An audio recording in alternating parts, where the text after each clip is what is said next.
America और Iran ने शुक्रवार रात एक दूसरे के बुनियादी ढांचे और सैन्य ठिकानों पर हमले किए हैं। अमेरिकी सेंट्रल कमांड ने शनिवार तड़के बताया कि लगातार 7वीं रात किए गए हमलों में निगरानी site, military, logistic, underground arm storage facility को निशाना बनाया गया है। हालांकि ईरान के जवाबी हमले में कई अमेरिकी सैनिक जख्मी हुए हैं। ताजा हालात क्या है? नमस्कार, मैं हूं आपके साथ ममता तिवारी और आप देख रहे हैं न्यूज़ 18 का डिजिटल प्लेटफॉर्म। सीबीएस न्यूज को कई अमेरिकी अधिकारियों ने बताया कि इस हफ्ते ईरान ने जॉर्डन में कम से कम 2 सैन्य ठिकानों पर हमला किया, जिसमें कई अमेरिकी सैनिक घायल हो गए। हालांकि घायल अमेरिकी सैनिक डिटेल अभी तक नहीं आई है। ईरान के रेवोल्यूशनरी गार्ड्स ने शुक्रवार को दावा किया उन्होंने मध्य पूर्व में अमेरिकी सैन्य ठिकानों पर नए सिरे से हमले किए। IRGC ने सीरिया, कुवैत, ओमान, बहरीन और जॉर्डन में मौजूद ठिकानों पर हमले का दावा किया। अमेरिकी अधिकारियों ने नाम न बताने की शर्त पर बताया है कि अमेरिकी सेना द्वारा इस्तेमाल किए जाने वाले कम से कम 2 जॉर्डन के ठिकानों पर हुए हमले में कई अमेरिकी सैनिक घायल हुए हैं। किसी अमेरिकी या जॉर्डन के सैनिक की मौत की खबर नहीं है। घायल सैनिकों की संख्या और उनकी चोटों की गंभीरता के बारे में अभी साफ जानकारी नहीं है। अमेरिकी रक्षा विभाग ने अभी तक इन चोटों की पुष्टि नहीं की है और न ही इस रिपोर्ट पर कोई प्रतिक्रिया दी है। अमेरिकी लड़ाकू विमान अक्सर जॉर्डन के सैन्य ठिकानों से उड़ान भरते हैं, लेकिन अमेरिका अपनी सेना द्वारा इस्तेमाल किए जाने वाले सभी ठिकानों की जानकारी सार्वजनिक नहीं करता है।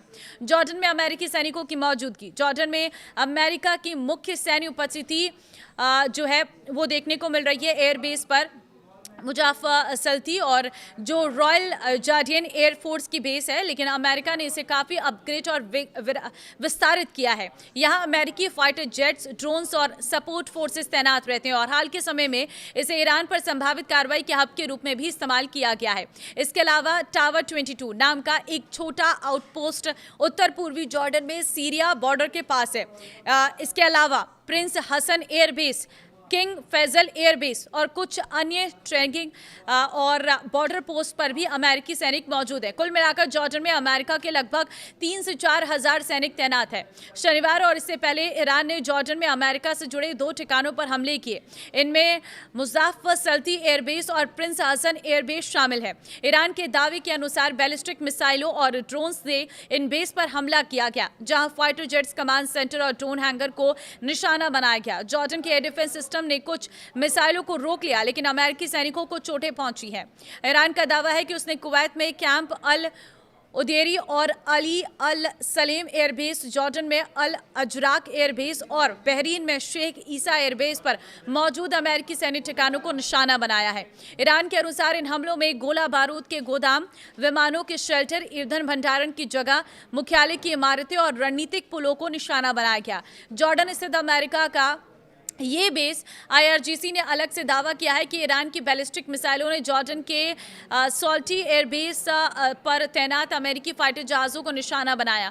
ओपन सोर्स इंटेलिजेंस अकाउंट्स के जारी फुटेज में दिख रहा है कि जैसे ही मिसाइल बेस के पास पहुंचती हैं, कई MIM 104 पेट्रियट इंटरसेप्टर लॉन्च किए जाते हैं और इसके बाद कम से कम 2 बार टकराने जैसी घटनाएं होती हैं। यानी कि पेट्रियट इंटरसेप्टर ईरान की सभी मिसाइलों को रोकने के तेहरान ने दावा किया है।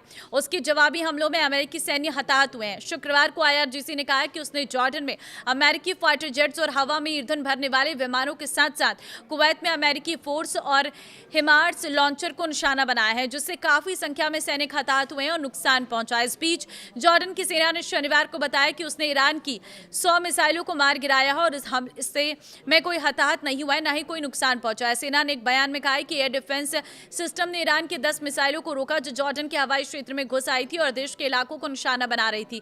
इन्हें रोककर मार गिराया गया। ईरान के 46 लोग ताजा हमले में मारे हैं।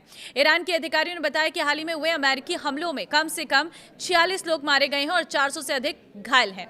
तो फिलहाल ये हैं ताजा हालात और इसी तरह की अपडेट्स के लिए आप हमें जरूर सब्सक्राइब कर लीजिए और आप क्या कहेंगे इस युद्ध के बारे में, अपनी राय जरूर दें। नमस्कार।